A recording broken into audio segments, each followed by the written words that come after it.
Good morning student, SM academy में आप सभी का स्वागत है। और हम आपके लिए लेके आए हैं एक बहुत ही शानदार, बहुत ही बेहतरीन और बोर्ड में आने वाला एक क्वेश्चन जो सबकी जुबान पर है और सब जानते हैं इस क्वेश्चन को। आइए एक बार करते हैं, फिर पता लगाते हैं कि क्या आप भी जानते हैं इस क्वेश्चन को। तो क्वेश्चन क्या है? Prove that if a line is drawn parallel to one side of a triangle intersecting the other two side in distinct points, then the other two sides are divided in the same ratio. तो लगाना जाना पहचाना question. आप जानते हैं कौन सा question है? जी हाँ, ये वही क्वेश्चन है जो सब बच्चों की जुबान पर है, जो एग्जाम में भी बहुत ज़्यादा इंपॉर्टेंट क्वेश्चन होता है और सब बच्चों को पता होता है। सब टीचर्स यही बच्चों को एडवाइस करते हैं कि इस क्वेश्चन को जरूर करके जाना है 10th क्लास के लिए बोर्ड में। बच्चे, ये क्वेश्चन जाना जाता है किस नाम से? BPT, yes, basic proportionality theorem. याद रखें बच्चे, ये हमारी बीपीटी है जिसे हम थेल्स थ्योरम भी कहते हैं। क्लियर है स्टूडेंट? इसको Thales theorem, basic proportionality theorem भी कहा जाता है और इसे थेल्स थ्योरम भी कहा जाता है स्टूडेंट। तो आइए क्वेश्चन करते हैं। इस क्वेश्चन को करने के लिए सबसे पहले बच्चे, ऐसे क्वेश्चन जो ट्रायंगल से रिलेटेड क्वेश्चन है उसमें फिगर बनाना बहुत ही जरूरी होता है। तो आइए इसका फिगर बनाते हैं। फिगर कैसे बनाएंगे? स्टेटमेंट को पढ़ते पढ़ते इसका फिगर बनाएंगे। आइए देखते हैं कैसे। कह रहे prove that if a line is, यदि हम क्या करें? लाइन ड्रॉ करें। यदि हम कोई लाइन ड्रॉ करते हैं parallel to one side of a triangle, triangle की किसी एक साइड के पैरेलल। चलो आइए ट्रायंगल बनाते हैं। हमने यहाँ पर एक ट्रायंगल ड्रॉ कर लिया स्टूडेंट। एग्जाम में पेंसिल से अच्छे से ड्रॉ करना आप।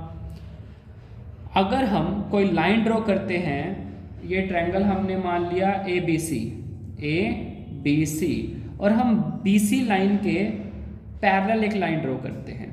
आइए करते हैं। ये लाइन हमने ड्रॉ कर ली डी ई, जो कि क्या है? पैरेलल है किसके?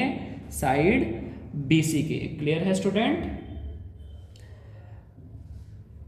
The other two side in distinct point, जो क्या करती है? इंटरसेक्ट करती है, sorry, intersecting the other two side.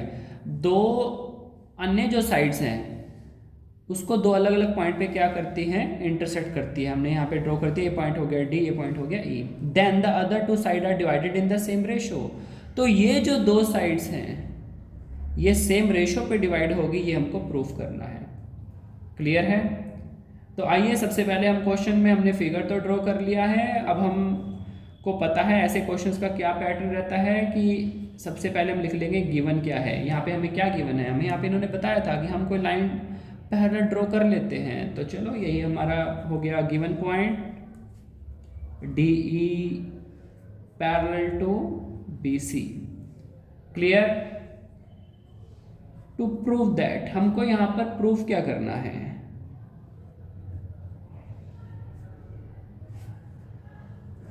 हमको यहाँ पे प्रूफ करना है, उन्होंने कहा था कि प्रूफ कीजिए other two side are divided in the same ratio, कि जो अदर टू साइड है वो सेम रेशो में डिवाइड होती है, यानी कि E C divide by A E, B D divide by A D. ये हमको प्रूफ करना है। क्लियर? तो आइए हम अपना काम आगे बढ़ाते हैं। हम प्रूफ करने जा रहे हैं यहाँ पर।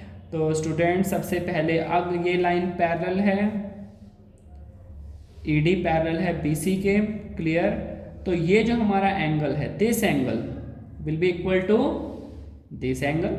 क्लियर? यानी कि A E D will be equal to angle A C B. इसका रीजन क्या होगा? Corresponding angle.